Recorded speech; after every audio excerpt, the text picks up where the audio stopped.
जाति नहीं धर्म पूछकर मारा। देश में ये स्लोगन काफ़ी मशहूर हुआ, लेकिन इस स्लोगन के बाद एक नया स्लोगन भी आ गया है कि धर्म नहीं जाति पूछकर के शोषण किया।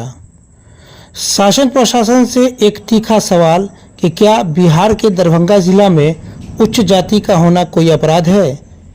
एक ऐसा ही झकझोर देने वाली घटना सामने आई है, जहां पवन कुमार झा नाम का एक पीड़ित व्यक्ति आज दरभंगा जिला अधिकारी के जनता दरबार में आया और उसके बाद मीडिया को बताते हुए भावुक हो गया। उसने कहा कि मेरा दोष बस इतना है कि मैं उच्च जाति का हूं और मुझे दलित समुदाय के कुछ लोगों के द्वारा शोषण किया जा रहा है। पीड़ित पवन कुमार झा ने कहा कि आज का जनता दरबार हम लोगों के लिए उम्मीद की एक आखिरी किरण है। यदि यहाँ भी हमें न्याय नहीं मिला तो हम पूरा परिवार सहित जिलाधिकारी के समक्ष आत्मदाह कर लेंगे।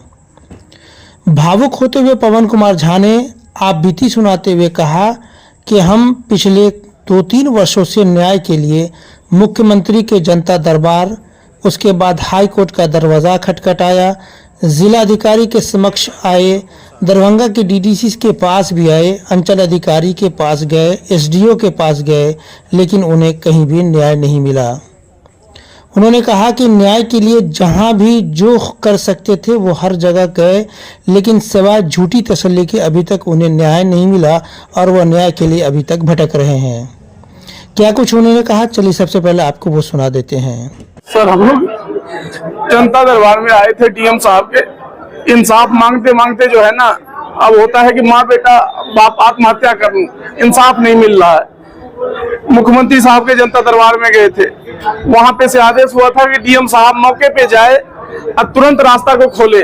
मुख्यमंत्री साहब ने निर्देश दिया था, लेकिन विधायक की राजनीति के चलते जो है, विधायक की राजनीति के चलते रास्ता नहीं खुल पा रहा है हम लोग का। ये जमीन कहाँ है, मामला कहाँ का? ये मामला है प्रखंड गौरा बोराम का, पंचायत कन्हई का मामला है, वार्ड संख्या 6 है। कब गए थे आप मुख्यमंत्री के जनता दरबार में? 16/1/2023 को हम मुख्यमंत्री के जनता दरबार में गए थे। वहां से आदेश हुआ था कि डीएम साहब मौके पे जाए और इस समस्या का तुरंत समाधान करके, तुरंत समाधान करने का निर्देश दिया था। फिर हम दरभंगा आए। दरभंगा यहाँ पे आए तो डीएम साहब जो है छुट्टी पे थे उस वक्त, डीएम साहब ड्यूटी पे नहीं थे। उनके जगह पे चार्ज में था डीडीसी मैडम। उस वक्त 16/1/2023 को डीडीसी मैडम थी। डीडीसी मैडम ने क्या किया, अनुमंडल पदाधिकारी को फोन किया। हम चले गए अनुमंडल पदाधिकारी के पास। अनुमंडल पदाधिकारी आए, सारा कुछ देखे, बोलते यहाँ पे जो है सभी का रैयत जमीन है, यहाँ पे ऐसे रास्ता नहीं होगा। आप घर जब बनाए थे तो किस रास्ता से चलते थे? तो हमने बोला मैडम सर जी इस रास्ते से चलते थे। बोलते वो 147 का आप आवेदन दीजिए हमारे कोर्ट में। 147 का आवेदन दिए 2 साल हो गया है, वो आवेदन झक खा रहा है। उसका कारण है विधायक जी की राजनीति। विधायक स्वर्णा सिंह जी, सबसे बड़ी दुर्भाग्यपूर्ण की बात है, स्वर्णा सिंह खुद एक महिला है। मेरी माँ महिला जो है, मेरी माँ के साथ ऐसा दुर्व्यवहार हो रहा है, कोर्ट में मारपीट होता है। एसडीओ साहब के कोर्ट में। कौन से एसडीओ? उमेश कुमार भारती जी जो है बिरोल, उस कोर्ट कैंपस में मेरे माता के साथ मारपीट होती है, एफआईआर दर्ज नहीं होता है।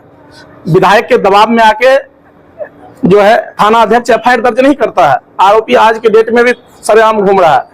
वो लोग हरिजन कार्ड खेलता है, हम लोग ब्राह्मण हैं, वो लोग हरिजन कार्ड खेलता है। सीएम साहब से मिले हैं, तमाम चीजों को लेकर उन्होंने क्या कुछ? उन्होंने डीसीएलआर साहब को बोले हैं, व्यक्तिगत आप फाइल दिए हैं कि इस मामले को देखिए, आप तुरंत जाइए समाधान करवाइए। उन्होंने जो बोले, आपके हाथ में पटना हाईकोर्ट का कुछ ऑर्डर है क्या? ये देखिए पटना हाईकोर्ट का आज से 5 महीने पहले का ऑर्डर है। उस रास्ता को डिक्लेयर किया जाए, जो रास्ता पे हम लोग चलते थे उस रास्ता को डिक्लेयर किया जाए। हम लोग 25-25 हजार रुपए सर पूर्व मुखिया बलराम कुमार जी के पास 3 लाख रुपए जमा किए थे। पासवान जी के पैर पे अपने नाक रगड़वाए, हम पैर पे गिरे। मेरा चाचा भी उनके पैर पे गिरा पासवान जी के, जो भाई आप जो है रास्ता दे दीजिए, पैसा लेके दे दीजिए, कोई बात नहीं। वैसे तो आपका दायित्व नहीं बनता है पैसे लेने के, क्योंकि आप ढलाई कराए हुए हैं, आपने ईटा खरंजा सारा सरकारी योजना से, लेकिन आप तब भी पैसा ले लीजिए। जो सड़क है वो सरकारी सड़क ही है, किसी की रैयती है? रैयती है, लेकिन उस पर ढलाई हुआ है, सरकारी योजना से ढलाई हुआ है। हम सब 20 साल चले हैं। हम लोग 40 साल से उसी रास्ता पे चलते थे। परिवार उस रास्ता पे 20 परिवार का पक्का मकान बना हुआ है, कहीं पे कोई किसी के पास रास्ता नहीं है। कभी रोक टोक नहीं हुआ था? कभी रोक टोक नहीं हुआ था, जब तक उन्हीं के दादाजी तो हम लोग को फंसाए। उनके दादाजी ही हम लोग को सबको फंसाए। लेकिन वो एक बंदा है शंभू झा नाम का, वो विधायक के साथ मिला हुआ है। विधायक जो है स्वर्णा सिंह के हस्बैंड इसमें सुजीत कुमार सिंह जो है उनका इन्वॉल्वमेंट है। रंजीत सिंह जो उनके देवर हैं, जो सुजीत सिंह का भाई है, उनका वर्डिंग है हाई कोर्ट का बाप भी आ जाएगा तो रास्ता नहीं खुलने देंगे। उन दोनों का इन्वॉल्वमेंट के चलते 5 साल से रास्ता नहीं खुल रहा है। इस कोर्ट का जो जुडिशरी था, माननीय मुख्यमंत्री के यहाँ गए, डीएम साहब का ऑर्डर आया, तो क्या वहाँ जो एसडीओ है विरोध, उन्होंने कभी इस पे कार्रवाई नहीं की? वो कार्रवाई उनके दबाव में काम कर रहे हैं। उनके एसडीओ साहब के सामने मेरी माँ को पीटा जाता है। जब एसडीओ साहब जांच में जाते हैं ना, उस टाइम मेरी माँ को पीटा जाता है। वहां पे सीओ साहब अपनी गाड़ी में बैठा के उस आरोपी को लेके जाते हैं थाने पे। थाने में दरोगा जो है कोई कार्रवाई नहीं करता है। विधायक का फोन आता है, 10 मिनट में आदमी बाहर। जो मारता है मेरी माँ को 10 मिनट के अंदर विधायक जी लेके चले जाते हैं उनको। और हरिजन एक्ट का, दलित एक्ट का जो है हम लोग को धमकी देता है। दामाद है मुखिया, बिरौल पंचायत का दामाद मुखिया है। अब विधायक के दम पे सारा खेल हो रहा है। मतलब माननीय मुख्यमंत्री जी का आदेश, लेकिन कोई सुनवाई नहीं। माननीय जिलाधिकारी ने क्या कहा? उन्होंने तो जैसे जिलाधिकारी जी से मिला हुआ सारी बात बताया। उन्होंने डीसीआर साहब को बोले हैं कि तुरंत इस मामले को देखिए, इंसाफ मिलेगा कि नहीं मिलेगा, कि हम लोग सबको आत्महत्या करके मर जाना पड़ेगा। मर जाएंगे सर हम सब। जब हम लोग को इंसाफ नहीं मिलेगा जी के क्या करेंगे? आप 20 परिवार है, लेकिन सिर्फ आप लोग यहाँ पे आए, और लोग क्यों नहीं आए? सर सबने कोर्ट में एफिडेविट दे दिया है। कोर्ट में एफिडेविट, उन लोग दबंग लोग हैं, उनसे लड़ना नहीं कोई चाहता है। एफिडेविट में ये लिख के दिया है कि पासवान द्वारा जो है रास्ता को बंद कर दिया गया है।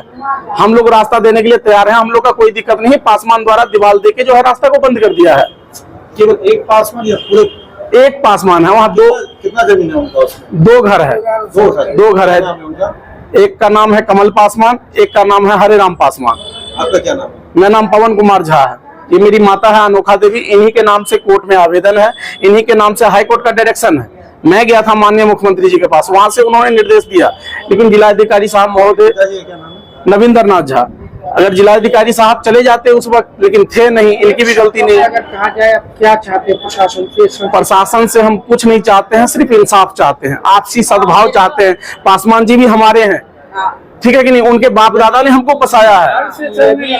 आपको अभी तक इंसाफ नहीं मिला तो फिर आगे क्या? घर से मेरा चलने का इंसाफ का हमको लग नहीं रहा है कि हमको इंसाफ मिलेगा। फिर क्या करेंगे? जो स्थिति, फिर अब माँ बेटा सब आत्महत्या कर लेंगे, मर जाएंगे, क्या करेंगे?